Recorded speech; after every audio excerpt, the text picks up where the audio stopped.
Chicos, bienvenidos a un nuevo video y el primero de la temporada 2026 de la Fórmula Uno en mi canal en Soul Drivers.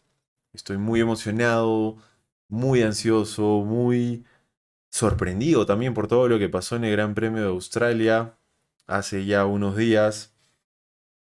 Vamos a estar analizando y vamos a acompañarnos, tanto ustedes como yo, en todo este nuevo proceso de una Fórmula Uno con cambio de reglamento. Es momento de adaptación, momento de nuevas y sorprendentes carreras, nuevas situaciones, sorpresas. ¿Qué nos deparó el Gran Premio de Australia? La primera en este nuevo reglamento en cambio de monoplazas para este 2026. La gran pregunta es, ¿les gustó la carrera? ¿Fue emocionante para ustedes? Para mí particularmente, sí, me gustó. Fue una carrera bastante sorprendente, sobre todo al inicio, ¿no? Sobre todo esas 10 primeras vueltas con Leclerc, Russell, haciéndose overtakes, pasándose, sobrepasándose, inclusive hasta los mismos pilotos como que juegan con la ironía de que parece Mario Kart, ¿no? Que se pasan, se sobrepasan, pero particularmente a mí me agrada ese ritmo, porque nosotros estábamos, los que ya vemos Fórmula Uno hace ya algunos años, o probablemente hay personas que ven Fórmula Uno mucho más tiempo que yo, que me están viendo, y es un honor, que Australia siempre fue un gran premio un poco plano, un gran premio que no demostraba, no denotaba tanta emoción en overtakes, en velocidad, en riesgos en curva, no, era un gran premio un poco predecible en ese sentido. Sin embargo, a mí me encantó. Las primeras 10 vueltas fueron increíbles. O sea, hasta Hamilton empezó a entrar a esa lucha por el primer lugar. Eran dos Ferraris contra un Mercedes hasta que pasó el safety car que realmente cortó ese ritmo emocionante de carrera y toda la historia, bueno, cambió, ¿no? Y ya la vamos a ir explicando. Pero a mí me gustó particularmente esas primeras 10 vueltas, sobre todo. Estoy seguro que muchos en sus casas si estaban con ganchita o tomando algo, después de muchos años veíamos algo así, ¿no? Y también el nuevo reglamento en cuanto al tamaño de chasis de las nuevas Fórmula Uno lo permite que sea más fácil para los pilotos sobrepasarse o atacar, ¿no? Y eso a mí del nuevo reglamento me gusta mucho. Sin embargo, hay muchas discrepancias en cuanto al tema de la energía eléctrica, ¿no? Pero ya luego vamos a hablar un poco más sobre eso. ¿Qué pasó con el nuevo reglamento y todas las percepciones de los pilotos? Durante toda la pretemporada no hemos recibido muchos buenos reviews o puntos de vista de los pilotos con respecto a los nuevos F1. Está claro que este nuevo reglamento es más complejo para ellos porque hay que hacer una gestión de batería de energía eléctrica, los nuevos alerones que tienen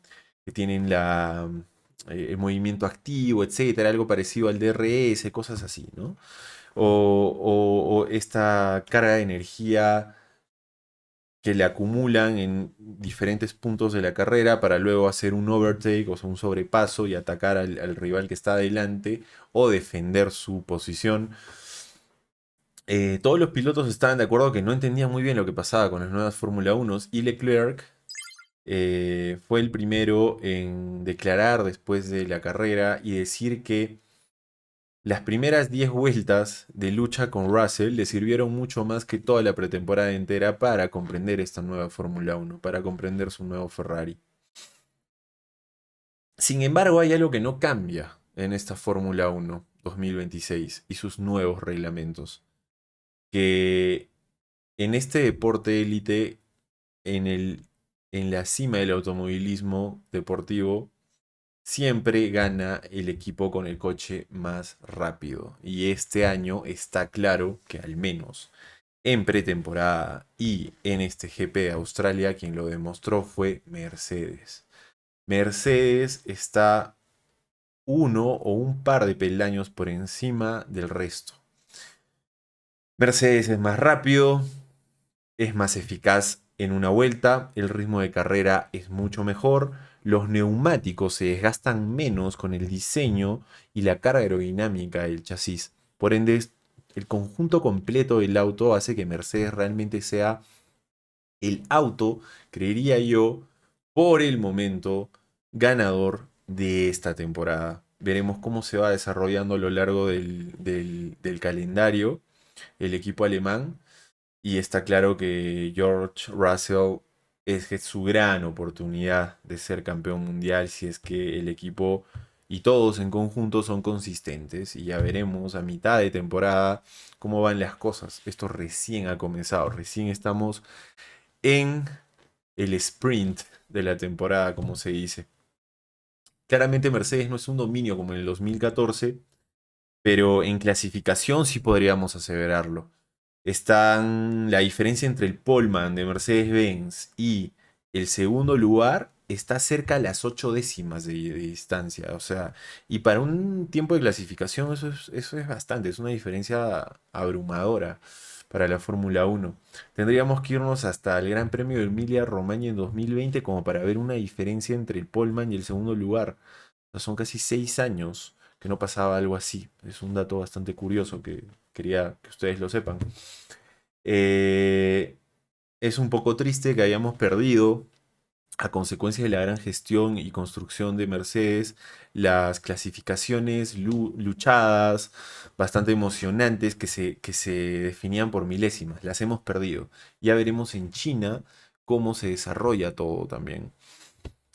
Porque como ustedes saben, cada circuito es diferente, cada circuito es un nuevo universo, inclusive más cuando hay una nueva generación de Fórmula 1, como está sucediendo ahora en 2026. Esperemos que en otros GPs, como les decía, no suceda esto, no haya tanta diferencia entre los Mercedes y el segundo auto que sorpresivamente es Ferrari. Por fin, Ferrari vuelve a construir un auto competitivo. Más adelante nos extenderemos en eso. Eh, es verdad que este circuito de Australia favorece mucho a la exigencia de los motores eléctricos y Mercedes ha sabido realizar un buen mapa, sabido realizar un buen chasis y ha sabido realizar un buen diseño en cuanto a la sinergia que tienen que tener todas estas estructuras y tecnologías. Y es cierto que a Australia le daba muy bien y por eso la diferencia y por eso terminaron haciendo el 1-2, ¿no? Eh, Ferrari. ¿Qué podemos decir de Ferrari? Por fin Ferrari, para los que aman o son fanáticos de los tifosi, son fanáticos del equipo italiano. Por fin podemos, porque yo sí reconozco que tengo cierta debilidad por Ferrari, me gusta mucho ese equipo, por su historia, por los pilotos que pasaron por él y por todo lo que significa la marca Ferrari en el mundo del automovilismo, ¿no? Por fin construyen un auto competitivo, pero es el segundo coche y aún están lejos de Mercedes. Sin embargo, las primeras 10 vueltas demostraron que Leclerc o Hamilton, si son capaces de entender bien este auto y Mercedes comete algunos que otros errores, estaríamos viendo una competencia bastante interesante a lo largo del año entre estos dos equipos. Hamilton. Otra buena noticia en Ferrari es el piloto inglés. El multicampeón británico de nuevo renace como ave fénix después de muchos años de verlo timorato, cabizbajo, desmotivado. Por fin ha regresado y terminó en las primeras 10 vueltas y tanto en el final de la carrera diciéndole a Leclerc, acá estoy muy cerca en tu retrovisor. Y eso es muy emocionante para los que nos apasiona la Fórmula Uno tener a un piloto como Lewis enganchado, motivado y sobre todo que ese Ferrari sea compatible con su estilo de manejo, Veremos qué pasa. La verdad, eso es muy emocionante. Yo sospechaba eso. Yo sospechaba que el fichaje de Ferrari no era tan. De Lewis por Ferrari no era tanto para la generación anterior, era para esta generación. Hamilton fichó para Ferrari para el nuevo reglamento 2026 y que ese auto tenga, claro, una equidad con Leclerc, pero estamos hablando de un 7 veces campeón mundial. O sea, estamos hablando de un piloto que Ferrari tiene que aprovechar. Y si obviamente, no es que le den preferencia sobre Leclerc, pero si obviamente no explotas a un 7 veces campeón y no haces el auto más al estilo de manejo de este, lo estás desperdiciando. ¿Para qué lo fichaste? ¿Por branding? No creo. Sino por resultados deportivos. Y no hay equipo en la Fórmula 1 que exija más resultados deportivos que Ferrari. Entonces es otra buena noticia para el equipo italiano. Bastante emocionante para los que alientan y siempre esperan que haya poles, que haya podiums para los rojos. Ahora nos toca hablar de McLaren. La gran decepción del GP de Australia. Un desastre. Un desastre, McLaren. Mm, el error que le pasó en las vueltas de parrilla a Piastri es algo bastante peculiar y muy raro de entender en un deporte tan exigente y tan preciso como la Fórmula 1, pero igualmente esa es la ironía, ¿no? Pequeño error puede cometer un desastre en estos niveles de competencia.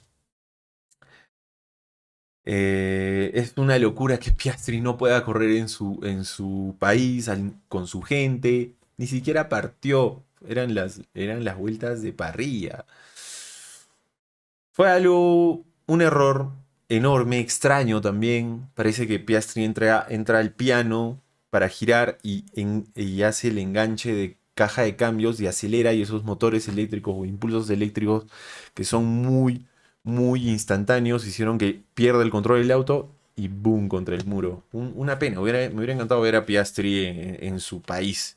Porque los pilotos de todas maneras cuando se sienten en casa su motivación, su focus es superior al resto de gran premios, ¿no? Entonces, de todas maneras se debe sentir muy especial correr en tu casa en un Fórmula 1. Afortunados son ellos, ¿no? Otro desastre de McLaren es Lando, el actual campeón del mundo, a 51 segundos del primer lugar. Es increíble, no sé qué adjetivo voy a ponerle. Es triste, porque todos los aficionados que estuvieron siguiendo a McLaren el año pasado y siguieron a Norris hasta el final con la lucha con Verstappen y casi logra remontarle el campeonato. Es triste que ahora esté a 51 segundos del primer lugar. En Fórmula 1 eso es un año luz en el universo. O sea, es gigantesca la diferencia. Tendrían que pasar demasiadas cosas y hacer demasiadas cosas bien en el corto tiempo para que McLaren realmente empiece a ser competitivo. Pero lo dudo mucho. Ya la diferencia es tan abismal al inicio de temporada que probablemente logren remar, sí, porque ya han sido campeones el año pasado. Pero definitivamente este nuevo reglamento no atinaron. No atinaron en Booking y es una pena porque se los ve desmotivados a ambos pilotos, sobre todo al actual campeón mundial. Y claro, siempre vamos a querer que los equipos estén lo más equiparados posibles, que no haya tanta diferencia entre ellos. Es el mismo motor, es la misma caja, pero hay algo en el chasis, hay algo en la aerodinámica que no fueron capaces de diseñar un monoplaza competitivo y se nota.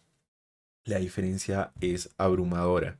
Y esperemos que McLaren, por el bien de la Fórmula 1, logre dar con la tecla y logre reengancharse en este campeonato y al menos competir por el segundo coche. O, qué mejor, si puede competirle a Mercedes, pero lo dudo mucho, me sorprendería demasiado. Red Bull, ¿qué pasó con Red Bull? Todos queríamos saber qué hubiera sido si es que Max no se hubiera accidentado en esa quali 1. Salió desde el último lugar y terminó remando posiciones y posiciones y posiciones como nos tiene acostumbrados y como es el piloto a su estilo tan agresivo y ambicioso de siempre querer ganar, ¿no? Para mí Max actualmente es el mejor piloto de la parrilla en Fórmula Uno, al menos en tanto sinergia de conducción como mentalmente. Sin embargo, hay algo que me preocupa mucho en el monoplaza de Red Bull. No tuvieron ningún problema en sobrepasar la zona baja y la zona media hasta que llegaron a McLaren. Max no fue capaz de sobrepasar a Norris. Y ustedes saben que Verstappen no es un piloto que se aguanta, ¿no? Siempre va a querer ir para adelante, va a querer arriesgar, te va a atacar y va a esperar tu error y te va a sobrepasar, pero no lo pudo hacer. Entonces eso me hace sospechar que el Red Bull está al nivel de McLaren en cuanto a ritmo de carrera. Y eso también es triste y es un poco preocupante y decepcionante porque Red Bull, todos nos han tenido acostumbrados estos últimos años a ser el primer coche o segundo de la parrilla como el año pasado. Y esperemos que Red Bull, como en McLaren, de nuevo digo, den con la tecla y mejoren el auto, porque se estarían desperdiciando dos talentazos como es Verstappen y Norris, siendo el actual campeón del mundo. Veremos qué pasa en China con Max, con Red Bull. Hadjar. Hadjar está siendo, para mí, el piloto que por fin, desde Checo Pérez, el mejor segundo piloto de Red Bull. Eh, Está cerca en los entrenamientos libres en tiempos a Max. Le ganó en la quali, pero claro, por el accidente de Verstappen. Eh, pero lamentablemente el nuevo motor de Red Bull, que sí, se los digo, Red Bull, una bebida de energizantes, ha creado y ha construido su propio propulsor, su propio motor, y es rápido y tiene ritmo. Sin embargo, no tiene fiabilidad. Y eso es lo que le pasó a Hadjar. Un desastre, porque si no hubiera tenido ese problema Hadjar en las primeras vueltas, ¿cómo se hubiera desarrollado esos tres de arriba, ¿no? Ese George, Leclerc y Hamilton. Hubiera sido, creo, muchísimo más emocionante. Bueno, nunca lo sabremos. Así se dio y así es la vida. ¿Cuáles son las sorpresas positivas del Gran Premio de Australia? RB, sobre todo con Limland, un piloto súper joven que consigue puntuar en su primer GP. Se une al club de pocos pilotos que logran hacer esto. Parece que RB, que es parte de Red Bull, es parte del universo de Red Bull, pero es el equipo secundario, donde están sus pilotos con menor experiencia y que aspiran a estar en el primer equipo junto a Max, o cuando Max se retire de la Fórmula 1, que esperemos no suceda en mucho tiempo, sería bastante triste. Limland está siendo un piloto con bastante velocidad y sobre todo con una actitud bastante descarada, pero en el buen sentido. Una actitud competitiva, un piloto con ganas de demostrar y de quedarse en ese asiento en la Fórmula 1. Inclusive a pesar de puntuar, que ya es algo titánico para hacer su debut, eh, fue un piloto que nunca, no recuerdo a un piloto del segundo equipo de Red Bull peleándole las posiciones al hermano mayor, que en este caso es Max Verstappen.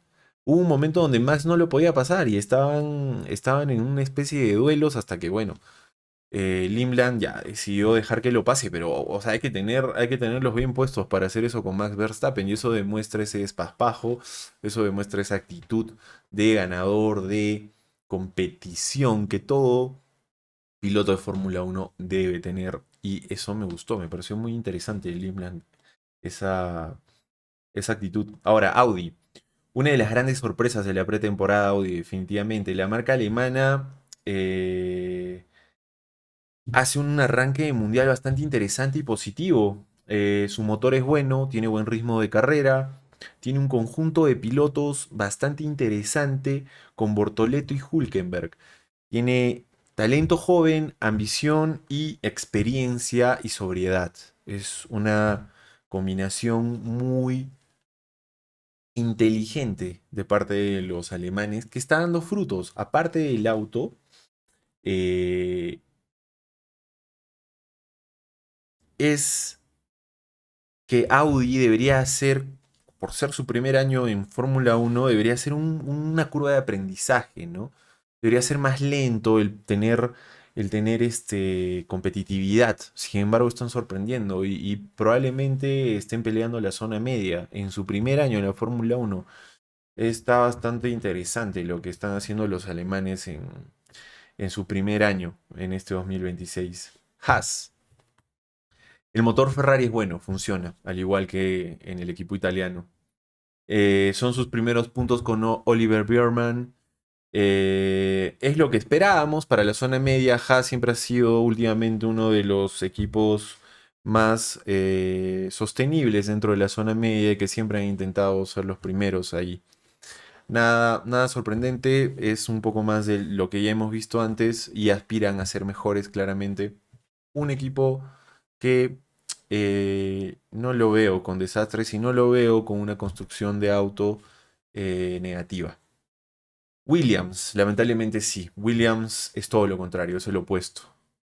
Williams es la zona oscura de esa lógica. Williams no fue una carrera para ellos, fue un test.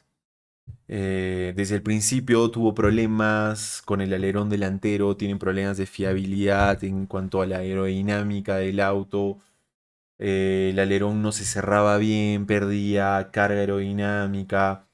En las curvas eran muy lentos. Lamentablemente no fue una carrera, fue explorar y entender qué está pasando con este auto y que se espera, con la esperanza de que mejoren su rendimiento, algo que lamentablemente en el año pasado lo estaban haciendo bien. Hubo momentos en los que Carlos Sainz, siendo el piloto principal de este equipo, nos dio grandes premios muy interesantes y atractivos, pero bueno, así es como Williams, lamentablemente en este nuevo reglamento nos ha decepcionado, pero bueno, esto recién comienza. Todo en la vida avanza, todo en la vida cambia para bien y mucho más en la Fórmula Uno. Así que tengo fe de que Williams, Carlos Sainz y Albon tengan un auto competitivo y puedan aspirar al menos a tener la mayor cantidad de puntos en la zona media de la parrilla. Aston Martin. ¿Qué pasó con Aston Martin? La gran decepción de todos los equipos de 2026.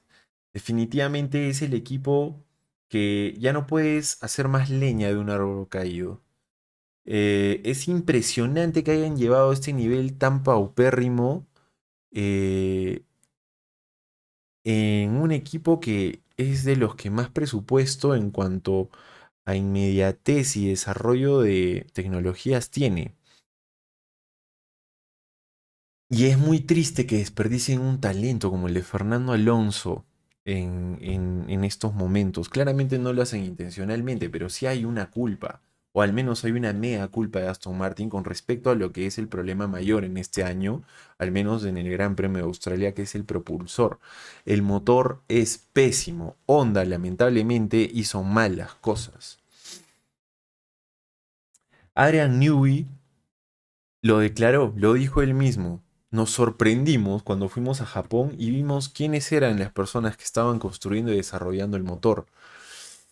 Se dieron cuenta que eran personas sin mucha experiencia, que no tenían mucha claridad o mucho talento dentro de este desarrollo de motor y las cosas salieron muy mal. No es posible que ya somos marzo y que desde noviembre estén arrastrando este problema y ahora comenzó la temporada y es un desastre. Aston Martin tiene un mea culpa, si no es más. Debieron controlar, debieron supervisar con mayor, eh, con pinzas lo que se estaba haciendo en Japón para que ese auto sea lo que todos esperábamos, la sorpresa del 2026, porque Aston Martin tiene el mejor túnel de viento aerodinámico de la Fórmula Uno. Tiene en su equipo a los mejores ingenieros, a los más talentosos posiblemente de construcción de chasis. Sin embargo, el motor falló. y ambos son 50-50, son los dos pilares de la Fórmula 1. Uno falla, todo es un desastre y eso es lo que está pasando. Confiemos en que los japoneses den con la tecla, se ilumine la bombilla y logren mejorar el rendimiento de este motor y podamos ver un Aston Martin en la zona media, al menos, no abajo, en el subsuelo, en el underground de la Fórmula 1. No se lo merece, no se lo merece Aston Martin, no se lo merece Fernando Alonso. Eh, ¿Cuáles son los efectos secundarios de la Fórmula 1, de la nueva Fórmula 1, para ir terminando? La fiabilidad. La fiabilidad es algo que se esperaba, no iba a ser lo más eh, rescatable. Siempre que hay un cambio de reglamento, los coches tienen muchos errores, no solo de motor, sino de aerodinámica, mapas electrónicos, mapas de combustión, etcétera. Todo lo que tiene que ver con ingeniería en el auto como tal, la fiabilidad es el resultado y es el pico de eso. Y siempre va a haber accidentes, van a haber cosas como lo que pasó con Piastri, como Verstappen, como Hadjar. Recién están explorando el auto, tanto los pilotos como los ingenieros y los jefes de equipos. Toda esa sinergia recién la vamos a ir a empezar a ver a lo largo de 3 4 5 grandes premios. A mitad de temporada ya vamos a tener un mapa más claro de lo que, hacia dónde va el final de temporada, ¿no? Eh, Podemos ver también este tipo de temas con la fiabilidad en lo que pasó con Lawson, ¿no? Cuando se quedó chantado en la salida y Colapinto hizo una maniobra titánica, una maniobra que nunca se va a olvidar en su vida. Hasta el día de hoy no sé, lo he visto decenas de veces y no sé cómo Colapinto logró evadir el monoplaza de Lawson. Fue increíble. No, realmente son los mejores pilotos del mundo y tener esa reacción en milésimas de segundo y no destruir tu auto, increíble. Y lo mismo para Sergio Pérez. Checo estuvo detrás de Colapinto y imagino que por un tema de emular lo que él hizo y se habrá preguntado tras el timón, ¿qué está haciendo Colapinto? ¿Por qué hace? Bueno, igual lo hago. Tampoco no terminó por chocarse con el otro monoplaza de Lawson y no tuvimos un desastre en el inicio de la carrera y eso nos permitió ver el gran duelo entre Leclerc y Russell. Y bueno, esas fueron mis opiniones y mi análisis sobre este primer Gran Premio de Australia. Como les digo, esperemos, veremos. Al final lo más importante son ustedes.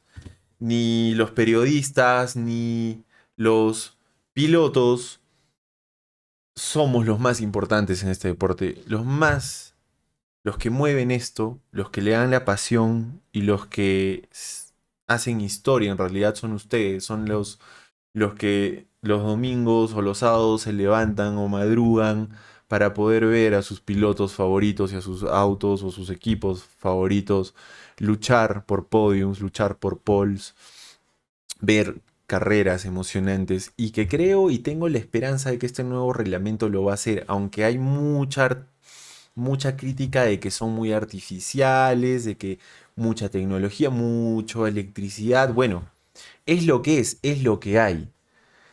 Y hay que aprender a adaptarnos. La vida es adaptarse, la vida es seguir adelante. Y veremos cómo se desarrollan las siguientes carreras. La próxima estación es en China. Y ojalá que sea más emocionante que Australia. Y que no sea una carrera plana, predecible. A mí me encanta que las cosas, al menos en la Fórmula 1, sea muy impredecible. Porque si no te aburres, el deporte, su esencia es eso, es no saber qué va a suceder. Es el talento, es el esperar que esos deportistas de élite hagan algo tan distintivo que nos sorprenda. Y eso es el deporte en sí. Quitarnos de la inercia y emocionarnos cada fin de semana. Y eso es la Fórmula 1. Así que nos vemos en el siguiente video para el Gran Premio de China y hasta luego. Yo soy Leoncio Chacón. Cuídense mucho. Adiós.